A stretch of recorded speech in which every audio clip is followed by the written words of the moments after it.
And Graham, this has nothing to do with you stepping in. I just want that to be clear. But for the first time this year, I think there's some real concern for the Canes. Oh, no. It would happen when I'm filling in again. Luckily, it happened. Like, if it would have happened tonight, then I think we could use the superstitions to blame you. But it happened last night. So it was last night against Utah is where I started to have my first concerns. Which, by the way, every NHL season has concerns. I don't know if there's been a team since I've been covering the NHL who truly went 82 games and all the way through the postseason without ever having their fan base question them at some point or get worried about something or have something happen that piqued the radars. But for the first time this year, concern for the Canes is real.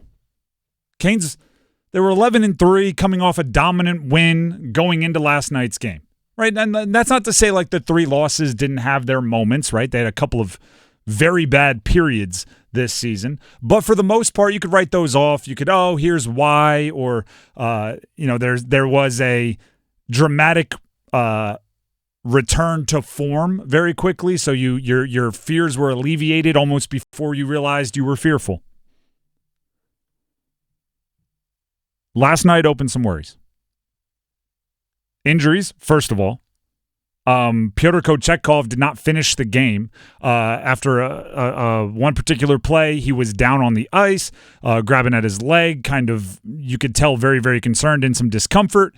He stayed in the game, gave up a goal, did not look like himself. They took him out.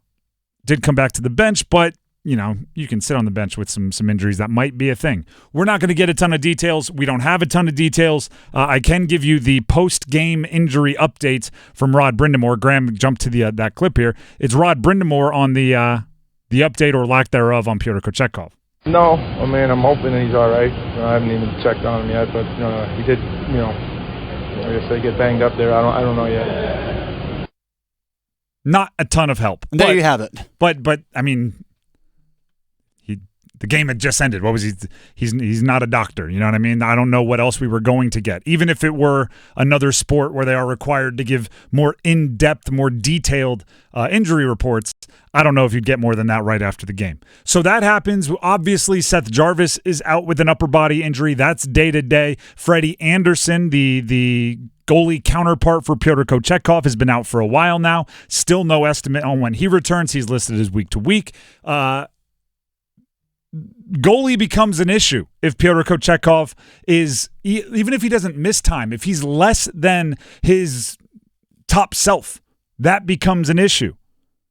And it's an issue that the Canes have been dealing with for a long time, which is your skaters, your forwards are elite, your defense and your system do such a good job of not putting a ton of strain on the goalie. You just need the goalie to make the saves they should make, and occasionally a nice one. And they've struggled with that.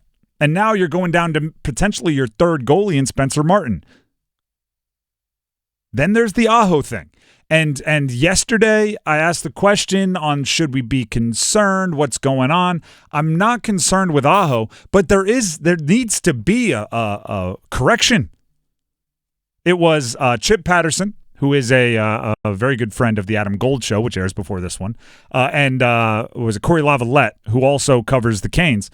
Just 2 other journalists. They cover the Canes. I'm watching the game yesterday, and they tweeted out at almost the exact same time, Aho needs to shoot the puck.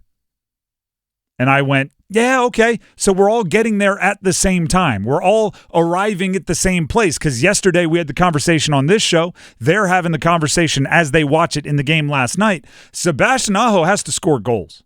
And I know, and we ran the stats the other day. Dennis brought him up. He starts slow darn near every season, and he's had stretches of 5, 6, 7 games without scoring a goal within the first 12 or 14 most seasons.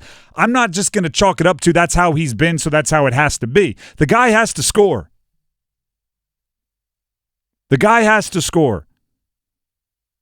And then my last thing that kind of piqued my concern is this team throughout this year, it's not that they hadn't been dealt adversity, right? They've given up goals they shouldn't. There's been fluky goals off skates and things that they gave up. They've had injuries. Like I said, Freddie Anderson, Seth Jarvis to this point.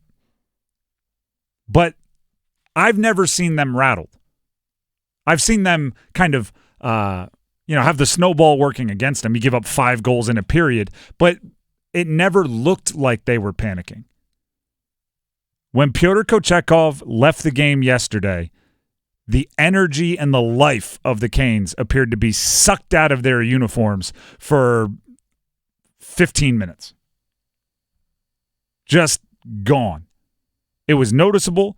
It was palpable. You didn't have to be a diehard hockey fan and know all the schematics of what they were trying to do to just look at those games and go, yeah, they're not the same team they were 15 minutes ago prior to the injury. It reminded me a lot of what we saw in the Avalanche loss, where all it took was just one bad period for it to just snowball, and everybody's like, "What's going on? We can't get out of this." Except it didn't have to. Like, if you're playing bad, that's one. The Colorado loss, they played poorly, right? And giving up goals, changing the way you play, that makes sense, right? You give up a goal. All right, now we have to be more frenetic. We have to come back. We're down 2 now. All right, we have to be even more frenetic. All right, let's take more chances. Having your guy get hurt doesn't necessarily change the situation, right? It shouldn't really change your outlook that much. Other than, I guess, you might want to play extra well to support Spencer Martin, who's in there in a tough situation. Rod Brind'amour was asked what went wrong for the team in the loss last night. This was post-game. Rod's thoughts. Well, they got a couple quick ones. We had 3 or 4 minutes. I don't even think it was bad. It just we let them get some chances, and then they all went in. I mean, it's just the way it went. Their goalie was obviously the story. I mean, we definitely had enough scoring opportunities, but kind of had that little lull there for a couple minutes, and that cost us. So I paint all of that to just say this is real. And by the way, like, Martin Necas scored, right? So it's for the 11th straight game with a point. And there's a bright spot. And well, it is, but also Martin Necas scored and you still kind of got manhandled, right? It's the thing that you've been depending on didn't go anywhere. It's if you ever watch a game and LeBron scores 6 points, I'm like, yeah, the Lakers probably aren't going to win because they've been depending on LeBron to do more than that. Martin Necas this year has been the thing they can depend on. He scored. Didn't play great, started slow, but, I mean, you're never going to hear somebody complain about a forward who gets a goal in the game.